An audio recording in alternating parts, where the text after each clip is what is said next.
देखिए friends, next CTET का exam जो दिसंबर में होंगे, इसका न्यू सिलेबस और एग्जाम पैटर्न दोस्तों जारी कर दिया गया है। और आपका एग्जाम कब होगा दोस्तों, और इसके लिए फॉर्म कब से भरा जाएगा सीटेट का, ये भी आज की इस वीडियो में आपको बताने वाला हूं। और दोस्तों बहुत सारे स्टूडेंट ऐसे हैं जिन्होंने इसी साल डीएलएड कोर्स में एडमिशन लिया है, चाहे आपने बीएचटीसी में एडमिशन लिया हो या डीएड में या जेबीटी में या बीटीसी में, सभी कोर्स एक ही है, ठीक ना। हर स्टेट्स में इसको अलग अलग नाम से जाना जाता है। तो क्या आप दोस्तों इस साल डीएलएड कोर्स में एडमिशन लिए हो तो सीटेट का पेपर 1 एग्जाम दे सकते हो, और क्या ये आपका वैलिड होगा? तो बिल्कुल गाइस, अगर आपका डीएलएड कोर्स में एडमिशन हो चुका है, भले ही एक दिन ही क्यों ना हुआ हो, आपके ये जो सीटेट का पेपर 1 अगर पास कर लेते हो तो वैलिड माना जाएगा। और पेपर 2 जब आपका ग्रेजुएशन कंप्लीट हो चुका होगा तभी आप दे सकते हैं। अगर आपका ग्रेजुएशन कंप्लीट नहीं हुआ है, सीटेट का पेपर 2 आप पास कर लेते हो तो वो वैलिड नहीं माना जाएगा, ये भी आपको पता होना चाहिए। ओके, और सीटेट का पेपर 2 जो एग्जाम है वो डीएलएड एंड बीएड वाले दोनों दे सकते हैं, ठीक ना। पेपर 1 जो होता है, देखो सीटेट क्या है दोस्तों, ये एक पात्रता परीक्षा है। मतलब अगर आप सीटेट पास कर लेते हो तो आपके स्टेट्स में या किसी भी स्टेट्स में टीचर की वैकेंसी आती है तो आप उसके वैकेंसी मतलब उस वैकेंसी के लिए अप्लाई करने के लिए पात्र हो जाते हो, ठीक है। इसी को हम पात्रता परीक्षा कहते हैं। CTET paper 1 primary classes 1 to 5 के लिए होता है, और सीटेट पेपर 2 6 to 8 के टीचर बनने के लिए होता है। ओके, तो सबसे पहले तो गाइस आप जो है क्वालिफाइंग मार्क्स समझिए कि कितना नंबर आपको सीटेट में पास होने के लिए लाना होगा, क्योंकि सीटेट में बस पास होना जरूरी है।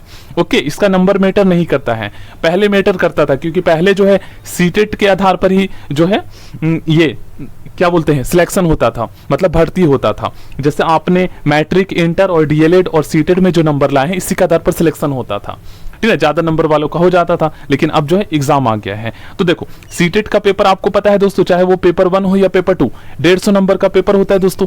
तो इसमें अगर आप जनरल कैटेगरी से हो, मेल या फीमेल कैंडिडेट, तो आपको 90 नंबर लाना होगा पास होने के लिए मिनिमम, ठीक है। वहीं पर अगर आप दोस्तों SC ST OBC या PH कैटेगरी से हो, डिफरेंटली एबल्ड, तो इसमें दोस्तों आपको 5% का रिलैक्सेशन मिलता है। मतलब 82 नंबर अगर आप लाते हो ना, 55% भी 150 का, तो आप पास हो। लेकिन दोस्तों वहीं पर अगर आप बिहार के स्टूडेंट हो और बिहार में ही बीपीएससी टीचर का फॉर्म भरना चाहते हो, तो बिहार वाले डोमिसाइल स्टूडेंट के लिए जो है ना, बिहार के स्टेट गवर्नमेंट के द्वारा, ठीक ना, स्टेट गवर्नमेंट के द्वारा जो है बीपीएससी जो कि वहां पर एग्जाम कंडक्ट करवाता है, वहां पर और आरक्षण मिला है। मतलब आपको सीटेट में अगर जैसे मान लो आप SC ST PH कैटेगरी के हो, तो ऐसे में मान लीजिए आपको तो पता है 82 नंबर पर पास माना जाएगा, लेकिन बिहार में आपको 75 नंबर पर पास माना जाएगा और आप टीचर का फॉर्म भर सकते हो बिहार के डोमिसाइल के लिए।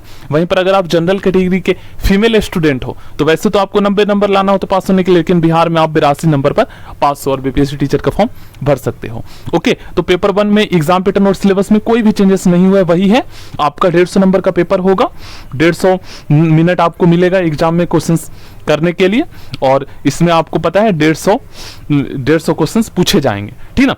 अब गाइस इसमें क्या है, एमसीक्यू क्वेश्चंस होगा 4 ऑप्शन वाले। अब आपके मन में एक क्वेश्चन होगा कि आखिर ये क्वेश्चंस पूछे कहां से जाएंगे? तो गाइस जो DElEd first year and second year में जो आप पढ़ते हो ना, उसी से क्वेश्चंस पूछे जाते हैं, इससे बाहर और नहीं आता है। ओके गाइस, अब देखो इसमें मैं आपको बताता हूं OMR सीट पर ऑफलाइन एग्जाम होगा। अब इसके लिए फॉर्म जो है ना, वो आपका सितंबर अक्टूबर से भरा जाएगा। सीटेट CT ET ये ऑफिशियल साइट है यहीं पर, और एग्जाम जो आपका दिसंबर से जनवरी फरवरी तक चलता है, लगभग 1 से 1.5 महीने एग्जाम चलता है। ओके, और पेपर 2 के लिए देखो, पेपर 2 में आप वही सब्जेक्ट ले सकते हो जिस सब्जेक्ट से आप ग्रेजुएशन करोगे।